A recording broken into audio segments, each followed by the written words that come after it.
Jake Tapper asked some other hard-hitting questions to the elderly man pretending to be president. He asked him about our recession or not recession, or is it a recession? Midterm elections are 4 weeks from today. The economy remains top of mind for voters. JP Morgan Chase CEO said the U.S. is likely to enter a recession in the next 9 months. Bank of America says the U.S. could start losing 175,000 jobs a month. Gas prices are on the rise again. Should the American people prepare for a recession? No. Look, they've been saying this now every 6 months they say this. Every 6 months they look down the next 6 months and see what's going to happen. It hadn't happened yet. It hadn't. There's no guarantee that they're going to be. I don't think there will be a recession. If it is, it'll be a very slight recession. That is, we'll move down slightly. Look, think about what's happened. We have done more. We're in a better position than any other major country in the world, economically and politically. We still have real problems, but look what we got done.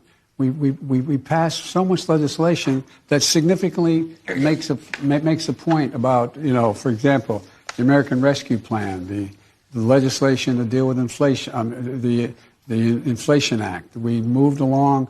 I mean, there's so much that's been accomplished that the idea that there's an automaticity to a recession is just not there. They've been predicting this off and on for the last. But you just said that a slight recession is possible. It is possible. Look, it's possible. I don't anticipate it. Oh, he doesn't anticipate it, much like Treasury Secretary Janet Yellen hoped we weren't going to be in a recession. Okay, so first off, everything he said there is nonsense. Every single thing he said there is nonsense or a confusion or obfuscation of the truth. First off, we technically are in a recession right now. A recession, by every definition, until the last month, was 2 negative quarters, back-to-back quarters of reduction in the GDP. We've already hit that. Tomorrow, we will find out if it is a third quarter. So we're already in one, whether he calls it a little one or a tiny one or a teeny tiny little bitty recession. We are still in a recession. It just is.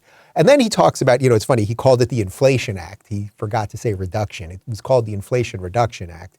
But he actually was kind of honest there in his muddled nonsense. It's the Inflation Act because the Inflation Reduction Act, which was just the government spending a shit ton of money to devalue the dollar, thus pushing us further into a recession. Everyone knows this. And this is one of those things you don't need a high-level analyst to tell you that things are not going well with the economy. All you have to do is try to buy a product and see how long it takes and how much it costs and are gas prices high and all of these things. Like there are basic truths that you can figure out without a lot of, poli-sci going into it.